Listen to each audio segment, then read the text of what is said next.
Want to move on to our next game, Utah at Baylor. This is a game that I kind of highlighted because Utah is very much in the hunt. Not only are they one of the kind of clearly one of the top three teams in the Big 12, there seems like there's a big gap between 3 and 4, or three and everyone else really. But yeah, Utah's clearly in the hunt, and they may not make it to the Big 12 championship game because they happen to play Tech and BYU this year, the other two best teams in the Big 12. But this is a game that if you're a Baylor Bears fan, you want to see them win this game, obviously, but you want to see them become bowl eligible, and you want to see kind of that if that UCF game at homecoming 2 weeks ago was kind of an outlier, or was that really the team that we should have been seeing all year? So kind of want to get into it. What is AI saying kind of initially? Yeah, AI is saying that Utah has a 73% chance of winning this game. The current line is Utah by 8.5, Baylor, giving Baylor 8.5 points. Kind of what I see from this line is that typically when we see something in the 73 percentile range, the spread is typically a little bit higher. If I were to think about kind of all the games we've looked at this year through the prior weeks, 73% chance of winning is typically associated with a spread around 12.5, 13.5, almost a 2-touchdown game. So what this is telling me here is that we think Utah is going to win this game, and we think Utah is going to win this game by more than 8.5 points. So if I were just betting purely on this game from what our models said and been trained on all year, I would take Utah here. But kind of getting a little bit more into the nitty gritty of the metrics themselves. Look, this is a very complete Utah team versus what I would consider an incomplete Baylor team. Utah ranks 19th in SP plus offense and 8th in defense, whereas Baylor's 22nd in offense and 93rd in defense. That's kind of been the telling story of Baylor this year.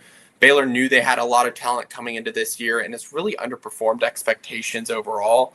Their offense has been good and bad, but their defense has been pretty poor, except for the last game that they had against UCF before the bye week that they had last weekend. So, it's kind of the thing is, did Baylor turn it around, or is it just showcasing a defense against a pretty poor UCF team is kind of the outstanding question here. We know that Baylor can put up a lot of points when their defenses they face are, a little bit more middle of the line, but this is a great defense that Utah has this year, one of the better defenses in the country. And so I think that's going to be kind of a telling sign of, what is Baylor able to actually put up against Utah. And I think Utah will have no problem putting up points against Baylor. Yeah, I agree. Kind of the one thing I highlighted, really the only weakness in Utah, at least from a defensive perspective, has been their run defense and their ability to stop the run. Headline grade right now is a D plus. Yeah. Run defense. So, and that kind of was highlighted in the BYU game and really the Tech game.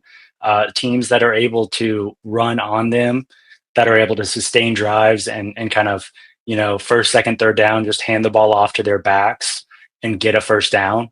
Those are the teams that have been able to show some strength against against Utah's defense.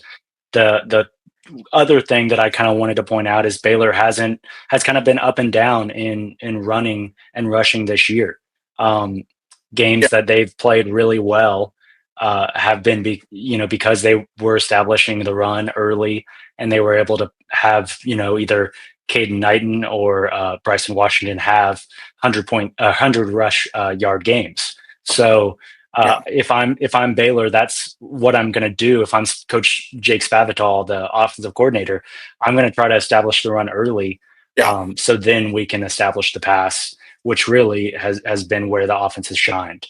Now, a lot of that goes back to Baylor's defense has not been great this year, and as a result, they've had to throw the ball a lot more and kind of abandon the run earlier because they're trying to catch up in the game or stay in the game. But kind of that Auburn game, first game of the year, showcased that exactly. They had to kind of give up on running the ball because Auburn was scoring, kind of at will and controlling the game clock. So, I think one of the things I would talk about Baylor's defense here is I think it was exactly showcased in their very first game of the year against Auburn, and has been kind of the story over time, is that their coverage defense has been higher than what we expected this year. Typically, Baylor's D-backs is kind of one of the weaker points of Baylor's defensive scheme. This year, they've been pretty exceptional in terms of what they've been able to Yeah, accomplish. I mean, I think that was kind of that was the big question coming in, as both of us being kind of from Baylor families, or having gone to Baylor Law and Baylor fans. The secondary was kind of the big question, because that was the problem last year. It's kind of funny that the secondary has not been the problem this year. They've been great, and everything else. Yeah, One of the things I just think about for Baylor's defense this year is broken plays, and you can kind of see it in the pass rush defense. They're actually decently good at rushing the quarterback, but they never get him down. So the quarterback's able to scramble and get yards on the ground, which also attributes to kind of the run defense that they've been putting up this year.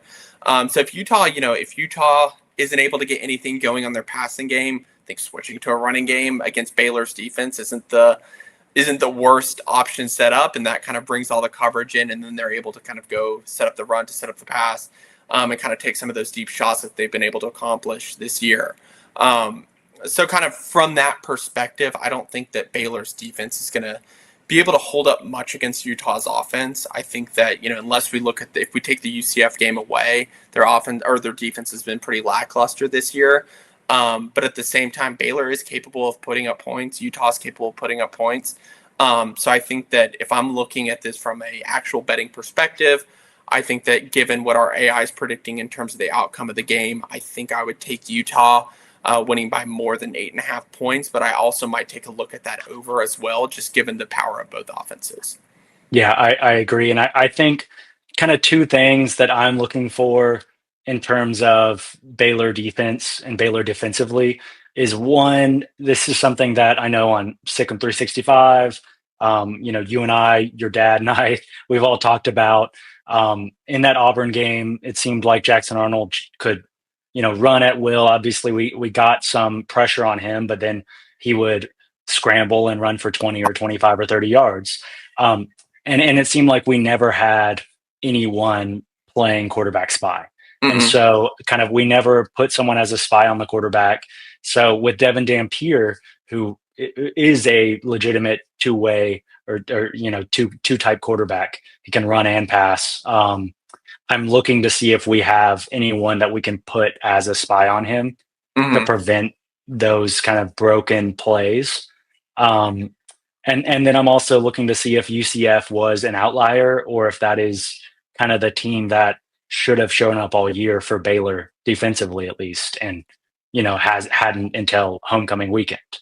Yeah, I agree with that. And yeah, and Devon Dampier being a B quarterback in both passing and rushing, I think attributes to us needing to be able to stop his scrambling and running game as well. And I think that's kind of a third layer of attributes that doesn't necessarily match up well against Baylor's defense. Yeah. So any Baylor fans, if you're here from Sikkim or anything like that, hello, we will see you at the game.